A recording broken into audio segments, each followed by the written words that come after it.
Hello and welcome to MySecurityTV and our Tech and Sec Weekly. My name is Chris Cubbage and I'm the Executive Editor with MySecurity Media.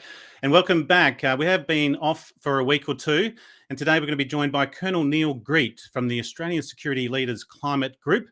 We're talking MIA, Missing in Action, responding to Australia's climate and security failure. This is the second time we've had the Australian Security Leaders Climate Group on with us. And again, it's one of those ongoing topics of climate change and national security and national resilience. So looking forward to this one and appreciate the Colonel Neil Greet's time. If you haven't been following us or you're tuning back in, welcome to say good day and let us know where you're listening from. We cover off on aerospace and space, defence and national security, cybersecurity and critical technology, and cities and infrastructure. We should be streaming on YouTube, LinkedIn and Facebook. Our main Facebook page is the Asia Pacific Security Magazine. And otherwise, we also have the Cybersecurity Weekly podcast. We don't have any other guests today, so we'll have a good chat to Neil and deep dive into this report. We should go for at least 30 to 40 minutes, but also very much welcome you to let us know that you're listening and let us know that our stream is working. It's always my bugbear that anyone's listening to us. The reason we took last week off, we had the Top Women in Security ASEAN Awards 2021, where the top 30 women were announced last Tuesday evening in a ceremony across ASEAN. Very successful, still getting accolades, and well done to all the winners, and thank you to the judges. And we are going to be setting ourselves up for these awards for 2022, so please stay in touch with those as well. A catch-up to our last interview was with Kylie McDevitt and Silvio Cesare, InfoSec researchers in Canberra. And again, that's been also released as a Cybersecurity Weekly podcast. So great interview. And also that's a good Women in Cybersecurity session as well with some insights. Really want to highlight this one tomorrow. This is a webinar that you'll need to register for, but do get involved. And the registrations are very strong for this. Deep dive on key cyber regulations. We're going to be crossing to Singapore with Rajesh Nandakumar, who is the Head of Technology at Westpac Institutional Bank and Asia Pacific Retail Banking. Here in Sydney with Chirag Joshi, and he's the Director with ISACA here in Sydney, and Vicky Wright with Metric Stream, who is going to be coming in from Perth. She's the Senior Director there. So accelerate your compliance journey. And again, looking forward to that session. Also being recorded this Friday will be with Relativity, the Security Sandbox, digging into the APAC threat landscape with Relativity. Georgia Foster, Managing Director for APAC, and Amanda Fennell, the CSO and CIO of Security Sandbox. And also this week, I've just got a yes from Senator Abetz, the Senator for Tasmania. He's put a call out for a Cybersecurity National Summit. So I'm going to speak to the Senator just as to the background to his call on cybersecurity and the need for a national summit, given that we do have a national cybersecurity strategy. Now, just to call out, we are interested now for new contributors for our Cyber Risk Leaders magazine and our Australian Security magazine. So if you have some articles in the background or in being written, please send them in and you'll be in our October-November editions. Thank you very much to Secure ID and RSA Business for their sponsorship. And also, please check out our Cyber War series on the MySecurityTV shop and the merchandise if you want to support the channel. So that's it from us in terms of the marketplace. And let me introduce you to Neil Greet, former Australian Army Colonel. Or I think you hold your rank anyway, Neil. Thank you very much for joining us. Yeah, no, thanks a lot, Chris. I was, as you did the original introduction, I thought it's important to say we're all retired in this Australian Yes. Security Leaders Climate Group. We're not part of defence anymore, Yep. but we have experience in it. Therefore, we can say lots of things that others can't say. So, well, yeah. the things that you wanted to say when you were in the Army, yeah. maybe. And Neil, maybe how does the rank hold? You do retain the rank after you've retired, though, don't you? Yeah, and it's a you commissioned do, rank. but a lot of us, and I don't use it. In fact, this is the only circumstance that I've probably used it in since I did retire. So yes. Very good. Well, there you go. I've stuck the retired there correctly under the title. Yeah. Now, missing in action, it's a big key word. This is a whole of nation climate security risk assessment responding to Australia's climate and security failure. As I mentioned at the introduction, we have had the ASLCG on previously. John Blackburn AO joined us when you launched in April, and it was a pleasure to speak to John. Maybe talk to this particular report. It's a security risk assessment, and something John and I talked about was national resilience and national security. How does this report fit into the portfolio of reports that the group is forming? And then we'll maybe also how the group is formed itself and your role there. But maybe how does this report fit in to the portfolio being built by the group? So, Chris, it's actually the first report that we've really done as ASLCG. So there was the formation, but it was really just a statement that we exist, and some short, succinct videos went out, but that was it. Yep. And that was done in the week before Biden had his Earth Week announcement. So it was part of the energy back in then of April, and consciously we did it in that week to sort of build off that. So like anything, we had our launch. Well, what next? So we have been talking a lot about what next. And obviously there's a build up to COP26 with all things climate. So we worked to, because a lot of the material there has been in some shape or form in people's minds or part of their work. So it was generally, let's get our first statement of what we think is happening or what hasn't happened, might be more correct, and put that statement out in September so that we're part of the COP conversation before we get swamped by COP, by the way, because as you can imagine, this is going, to build, a lot of people talking as we build up to November.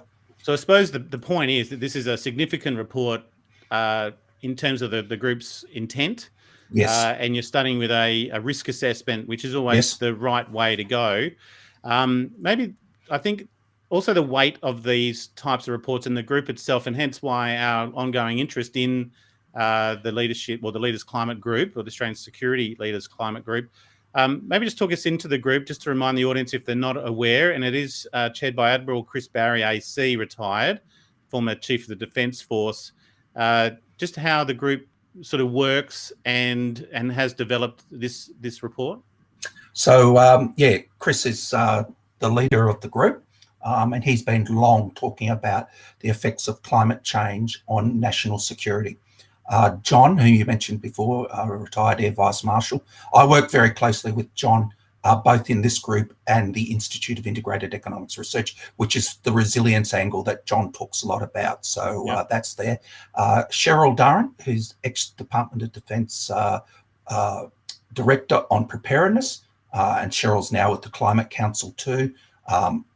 Michael, he's long been involved, like a great leader in climate and security, Dr. Michael Thomas. So, now who have I left off? And Ian Dunlop. How could I forget Ian?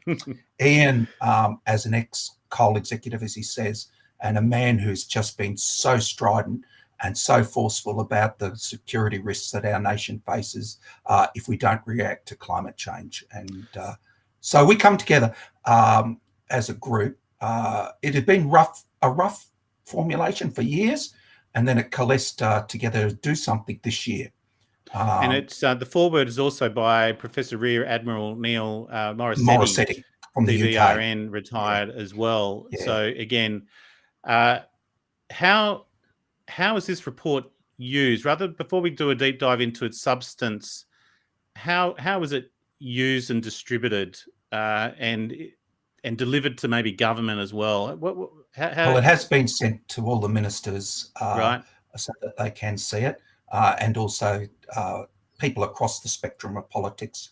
Because, let's cut to the chase. We know that this is such a difficult political discussion to have, but we need to have all parts of politics engaged on this. We have also used all our own networks to send it out to different parts of the community that we know.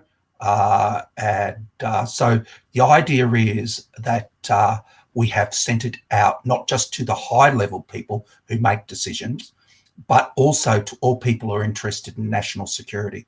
Yep. And that's really important on an issue like this, is that people are part of this understanding about how climate change and security and resilience all come together. Yeah. Absolutely. So just on the report itself, just to emphasise, you said it's yourself. We start with a risk assessment. So let's be really pragmatic about what we're trying to achieve here. We want to cut aside some of the vitriol and rhetoric that goes with this and be cold-headed about what is the risk, and let's do it like security professionals do, right? So that's a conscious thing that we want to practice what we preach. And I think, again, that's why we keep an eye on this, because you are following the correct methodology that I would imagine, that objective methodology. But it's not pleasant reading. And again, I mentioned at the start, and most of the audience, my sort of tagline is I'm an optimistic pessimist. And these types of reports kind of underline that thinking. Whereas you look at sort of political leadership today and they always go, oh, well, I'm an optimist and we'll be right. And, you know, we'll get there. There isn't a lot of there's not a lot of answers out of this in terms of that risk assessment. You are just getting, look, we are in a high risk situation, catastrophic in areas, extreme in most of it, and there is a lot to do and a lot to overcome, and somewhat overwhelming. What's your general feel of a report like this and your general optimism looking forward? Because we are now talking decade by decade now. You know, there's no point talking to the end of the century. We're talking 1.5 degrees by the end of 2030, 2050. We're looking at 2 degrees or more. And that's still in our lifetimes, I would hope. So, yeah, what's your general take on a report like this and how you felt when you kind of pressed send on it to go, yep, that's ready? Okay, so my frame is it's a serious topic, right? It is about vulnerability and addressing vulnerability. By nature, it is pessimistic because it is looking at vulnerability. But the optimistic frame I would put on it is that people can see what the risk is. They can then think this through. And if the great encouraging thought is that young people are really up to the challenge with this. They understand the risk better than others. And I meet so many incredibly smart young military and engineering professionals who really can make a change. What I am worried about is complacency. So when you said politicians and optimism, I think political optimism is based in complacency. So they say, and I'm an optimist that all our traditional systems will work. But what they're really saying is, I don't want to change and I'm complacent. Now, what this is all about is actually not being complacent and making change. So, yeah, I'm not sure political optimism is optimism. And this is one of the key things of the report is the absence of leadership, the missing in action. Yeah. And are we talking purely political leadership, or is there industry leadership lacking as well? I think it is. It's that high-level leadership in the country that's been lacking and also confusing to people. I actually think down in communities, down in local governments, and even up into our jurisdictions, the state governments, there's real action on climate change within what they can do. And I think you see that in all our states and territories. They have actually made great advancements, perhaps in spite of the federal government. And there is real leadership down there. And what we don't have is leadership in this security space and this federal space and our outward-looking international face. So it's that leadership at that level that's lacking. And that's the people we want to touch. We want to touch the people who are in that space, acknowledging there are great leaders in our community who are doing great things on climate change. And I'd like to say, just this week, so last week we released it. Well, the sports stars came out only 3 days earlier than us saying they want things done. There's farmers for climate change. There's doctors for climate change. There are people lining up in all the professions to say this is important. So there is one part of our leadership that's missing in action. And that would be the federal government aspect of it. Yeah. And without sort of going into, we're about to deep dive into sort of the current warming and projections and the dangerous climate change and sea levels. With that leadership, it's things like acknowledgement and sort of coming on to that global sort of exercise where Australia is looking like we aren't doing our bit. And then they have the other argument, well, we're only 2% of global climate anyway, and so why bother? What does leadership look like in your mind or from the group's mind? Because again, it really is the title of the report.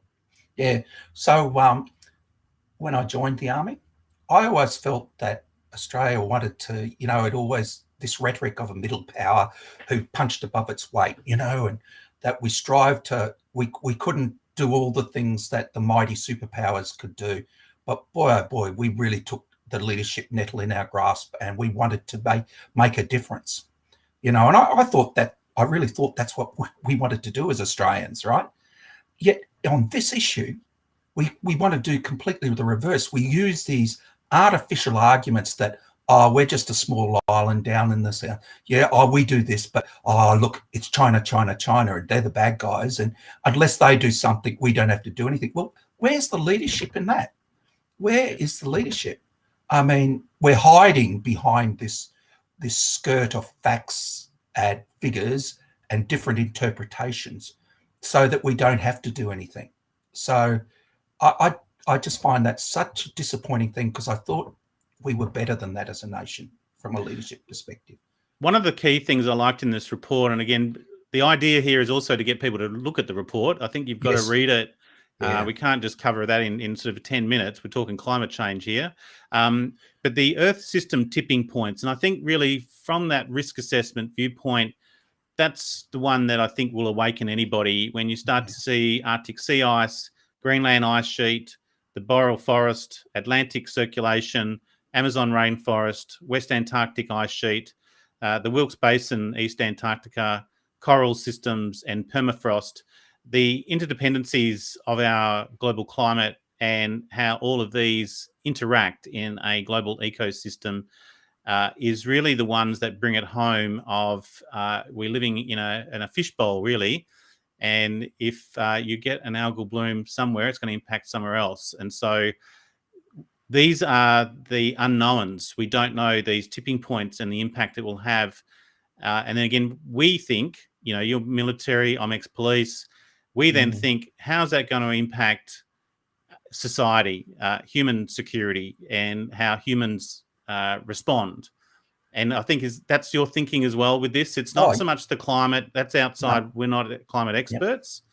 But then when these things start to change, and we're seeing it, things like COVID-19 is an excellent sort of precursor of a pandemic, and, protests rise, even what's coming out of potentially what we're going to see out of Afghanistan following that. And you served in Iraq. These are the things that we look at and how it's going to impact the Australian way of life. Maybe the implications here at a national security level, what are the types of risks that we will face if these tipping points start to occur? Mass movement of populations, loss of some countries and parts of cities and the like over decades, periods of time. This isn't going to be like a pandemic where suddenly it's hit us in March 2020 and we're in lockdown and we respond like that. This is going to be an ongoing, gradual, seasonal change, much like we're seeing with our national bushfires. So, Chris, that's it. Yeah. So, you have this is the issue here. This is a mega trend. This is not a crisis, bang, and we can respond to, a terrorist in a street who's done a really bad thing, and we all know he's bad, and bang, we can just contain it in this. This is a deep issue that will be, it'll affect the globe, but it will also affect the globe in different ways. So you rattled off those tipping points, right, around the world. Russia. So Vladimir Putin, when he was last president, the first time, about 2007, I think he said, oh, well, 2 degrees won't hurt Russia. With this dream that, the Siberia would open up and it'd be sweeping grasslands, and plant lots of wheat. Well, what's happened this year? Fires. Fires have destroyed an enormous amount of Siberia, and that's what climate change is about. It's not 2 degrees, and it's going to be some magic part of the world will do better. Now we find it's fire is destroying what they thought that would be great. So that's happening there. So you have those other, so different parts of the world are going to suffer different effects.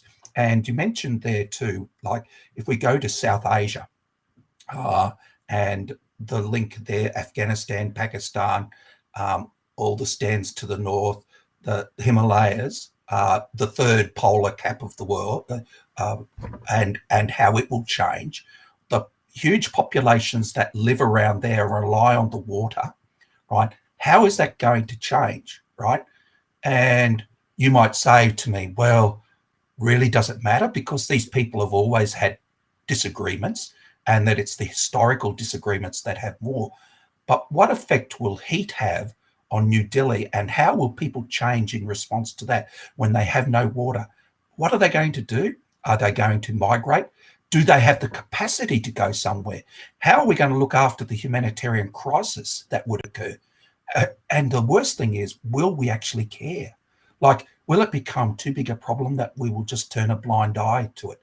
I mean, there are an extraordinary amount of ethical questions that come out of this too, because it's not just shooting a rifle at someone or firing a tank or firing a missile at a bad person. It's a different way of thinking and comprehending what the world would look like. And we've seen it, I think, again, we've spoken to a number of sort of academics as well from ANU in relation to how the Defence Force is used as well. So we're seeing the Defence Force responding to bushfires and other crises as well. They're responding to the pandemic, which is fine from a internal national resilience perspective, but we may also have that external risk and threat as well. Do you think enough is being done in terms of the National Defence Force, or do you think we need a national sort of climate sort of resilience force as well, or how does that work? That the Defence Force always has that capability beyond whatever civil force has. They're always going to be needed, right? And is there enough there to diversify them? There are greater effects from climate change, the answer is no. So we can't rely on this solution that we have relied on in the past. So just to your point with my personal career, one of my last jobs was actually working as a Chief of Defence Force Liaison Officer in response to Black Saturday fires, right? So I was down there, so I was an intimate part of the national and Victorian response. Now, the key thing about Black Saturday, the tragedy that it was, and the loss of 173 lives, was that was one day, right? What we saw the summer before last was different. It lasted for 3 months. It went down the entire east coast of Australia. And this is the change. So the Defence Force response was not just, in my time, the Reserve Brigade out of Melbourne, supported by some naval and air assets. Last time, it was an enormous amount of the Defence Force had to respond for a long period of time. That is not sustainable. That is not a sustainable solution for the future that we face internally, without even addressing the question that you left hanging there. Well, what does that do to our future, our preparedness to be actually able to do other things in a warfighting capacity? So what do, Chris? People have said bring back national service in a form where we put people into a different thing, which is not the Defence Force. This is John Blaxland has spoken about this. Yes. And we have to do something different. The volunteers, how many so the volunteers are the firefighters and the CFA and the New South Wales Fire Service. Where are we going to get those people from? We can't just rely on the goodwill of people. We're going to have to create something new. And it's not the Defence Force can be a surge capacity. The firefighters can be the firefighters. But for our new challenges, we need something new.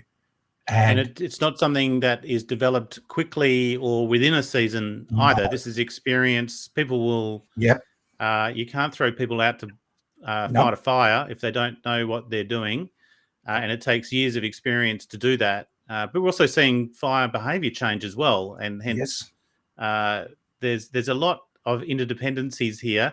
The other thing is, I suppose, I again come back to things like the geopolitics, particularly in our region. The fall of Afghanistan, again back to the Taliban, is a major sort of change in our region again. And then we've still got the China-Taiwan issue and the impacts that these geopolitics have in our region. And then also along with you, then you overlay that, or sort of the backdrop is climate change, changing in resources, things like impact on fisheries, food resource. When you look at the India and China divide, you got almost a third of the world's population just right there.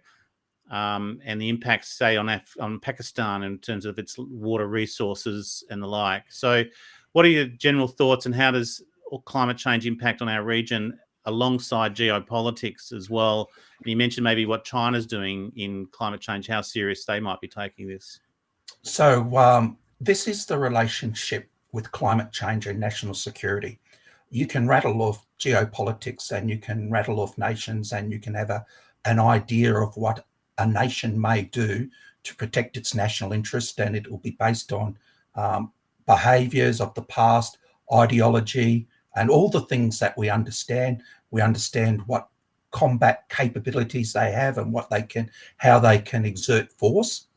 But what we don't know with climate change is how extreme weather events might change things, and how prolonged exposure of people to droughts and significant activities like that, and loss of their entire livelihoods, communities losing, how will they respond? So in Afghanistan, for instance, so we've just gone back to the Taliban, we all understand this war that has gone on in that region for a long time, not just the last 20 years, and the relationships.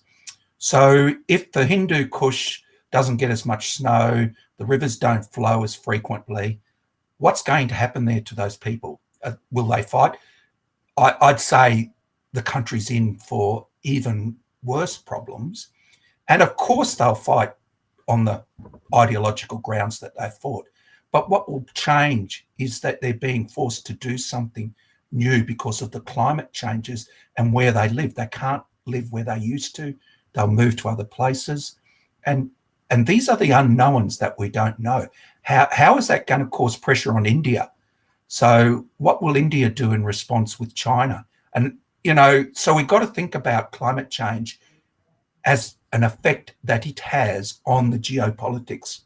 Well, that brings me to Syria, because I think those types of changes will happen, and the people on the ground, those being forced to move, change their behavior, or their behaviors change, they won't even realize it at the time. Like, you're just reacting to a set of circumstances, and you don't know. It's not until afterwards, in hindsight, that you go, that's why that was happening.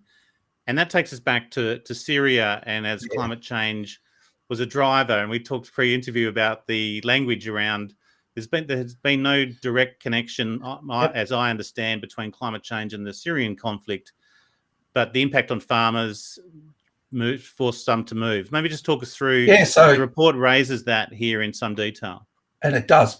And the thing was, back in those early 2010, the Arab Spring and democracy launching itself across the Arab world, and how great that was.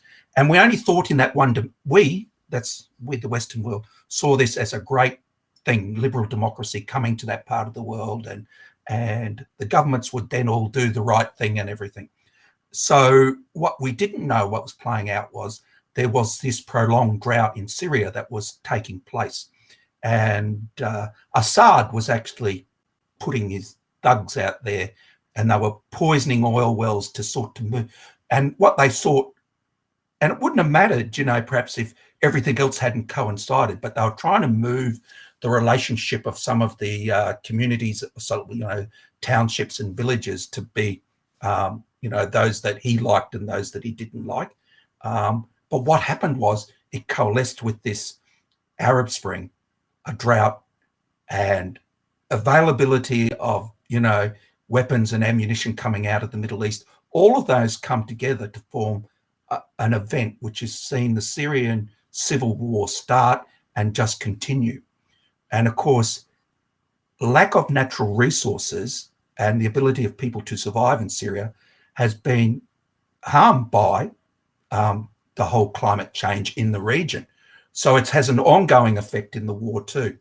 And so is it the driver? Chris, see, this is the point. People want me to say, it caused the war. Well, it didn't cause the war by itself.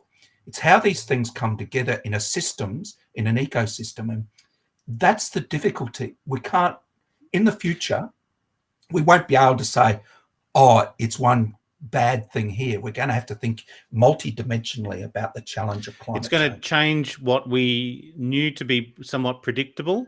Yes. The environment, that the theatre of whatever conflict or activity will be different. Yep. And again, it might even have to change the way defence forces are structured as well, because obviously it's going to impact the way potential military conflict is fought as well, both seasonally, in terms of how you keep the troops watered and fed. All of that will also change, I imagine, as well. We are talking 2 to 3 degrees warmer in the next 20 years. And we've seen with Afghanistan how quickly 20 years goes. And I think that's the biggest thing for me now that I'm getting a bit older. And you look back, and 20 years is a blink of an eye. And we are literally talking the 3 to 4 degrees warming as an existential threat. And that's going to start to hit us within that 10 to 15-year period. So I think one of the main things I can only encourage people to do is pick up the report, have a look. The last one was the risk conclusions as well. One thing you didn't touch on there before I close off, Neil, was China and how this might change the China and US relations, how this might impact on, say, the Australian and China relations. Not that it's not in very good stead, but if China's doing more in climate change than Australia, that's not a good look for us either. So what's the position of China in your opinion? So there's 2 things I want to say about China in this respect. First thing is there is a school of thought is that climate change is secondary to the threat that China has in a geopolitical context, right? And that what we need to do is address the big geopolitical problems first, and then after we've solved that, then we'll come on to these smaller issues like climate change. The problem with that is this is not sequential, right? These are things that are happening at the same time and concurrently. So you got to understand that. So the relationship now is, how does China move in this climate space? I remember 10 years ago being told about how many solar panels China was producing. And if you said a gazillion, bazillion like Austin Powers, right, it was just a mind-blowing figure. China is moving rapidly into renewable energy. And yes, it still has a lot of coal-fired power stations, but it is moving rapidly in that space, right? It has a lot to change, but it is certainly trying to promote itself around the world as a leader in climate change. And unfortunately, the US lost that position during the Trump era. And so it is very much a diplomatic issue that affects climate change, energy, and water security, and all of those things. So it's not simple, right? I suppose it's another element there in terms of the diplomacy and how climate change diplomacy takes place as well, where particularly our Pacific Island nations, our Southeast Asian nations as well, who they turn to for, let's say for leadership for a start, but also for assistance. And again, that is something that we haven't considered. Yeah. So I feel really sad about the Southwest Pacific, right? Because as an Army engineer, in my early career, we used to do a lot of work through the Southwest Pacific. And then we got too smart. We withdrew out of that because, they were big enough and ugly enough to look after themselves. And besides, New Zealand can look after that part of the world while we go off to the real issues with the big players, right? And we literally had banned, we abandoned the Southwest Pacific. And then shock horror, we were surprised that China came in and, exerted its influence. I'm not saying China's done it for nice reasons, but we vacated that space. And now we have to rebuild a relationship, and we have to do things to allow, to help Southwest Pacific respond to climate change. We need to be there at the forefront, helping them mitigate the effects. And they want us there. So we've got to get back in there and do something. But that means money. That does mean thinking about this in a different way. And you did say there about force structure and options and the different way we do it. How we do that, I think we really have to lift our game there. Well, one of the outcomes was ill-prepared. Our assessment is that Australia is ill-prepared to deal with the consequences of global warming, which requires decisive policy action, both in terms of mitigating the threat and an understanding of and preparedness to respond to climate security risks. I think that's another key one. This isn't talking about climate change, climate warming. It's climate security risks. Yep, and it is. Pretty much what we've discussed here in a solid 30 minutes. And we've only just touched a very much surface, and hence why pull out that report, have a look. It's well written, it's well structured, and well referenced as well. And I think the accolades from the authors also gives it some punch. So it's good to know that our leaders have been given a copy. Like I said, we do have it available. It's in our newsletter this morning, and it's available on the marketplace as a resource. And on that note, Neil, I think we could literally talk all day and not even get into things like, your opinion on things on Afghanistan and what's happening in the Middle East as well.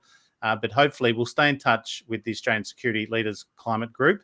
And I appreciate we've had John and now yourself, Neil, on to join us. So thank you very much for your time.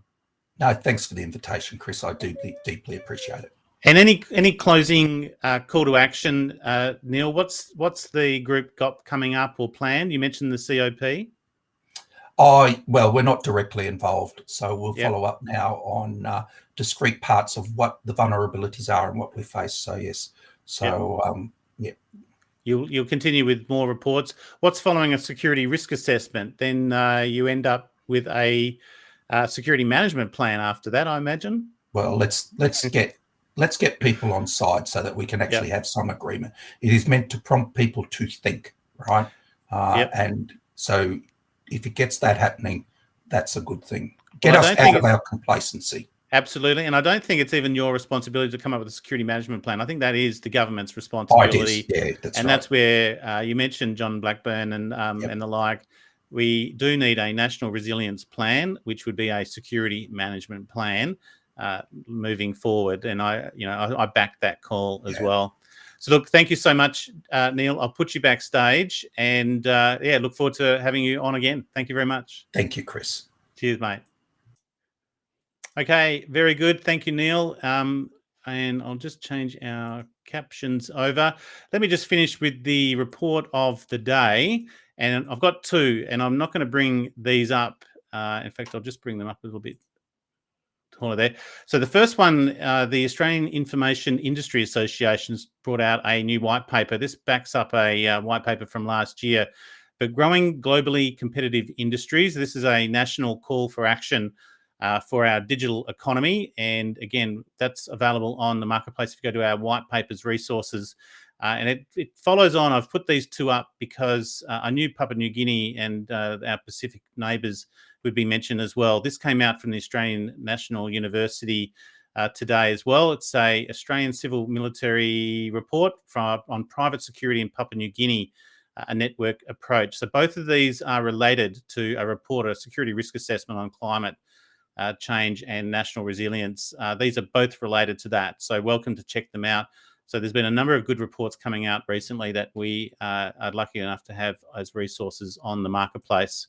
So look, that's it from us. Let me just catch up on what we've got planned. I did mention on tomorrow, we've got a deep dive on key cyber regulations, accelerate your compliance journey. This is in partnership with Metric Stream. So looking forward to have Rajesh Nandakumar and Chirag Joshi on tomorrow. So that's at 2:00 Sydney time. And then on Friday, we're going to cross to the US and have an interview with Relativity. This will be streamed and premiered. So it won't be a live stream, but it'll be premiered on Friday morning, looking at also Amanda Fennell's Security Sandbox podcast. And then next week, high security locking systems, the modern locking hardware and system integration. That's sponsored by AMS Australia and DAVCOR with the Master Locksmiths Association of Australia. Also next week, ICADA, fraud prevention with a focus on customer experience with Niall Whelan, who's in Singapore for ICADA. And also next Thursday, why endpoint to cloud security is essential with Don Tan, Regional Director for Lookout. He's also in Singapore. So we've got a lot coming up and a very busy week. And as I mentioned, Senator Abetz, I believe I'll be interviewing on Thursday. And that'll be a recorded interview. And again, we'll put that out as a premiere. So thank you so much. Last one. Here we go. 28th of September, ransomware. It's just getting worse with Tony Anscombe, Chief Security Evangelist with ESET. So again, plenty coming up. Thank you so much for enjoying Tech and Sec Weekly, our Tuesday afternoon episode. We'll see you tomorrow. Hopefully you can tune in and register for our webinar with Metric Stream. Thank you very much.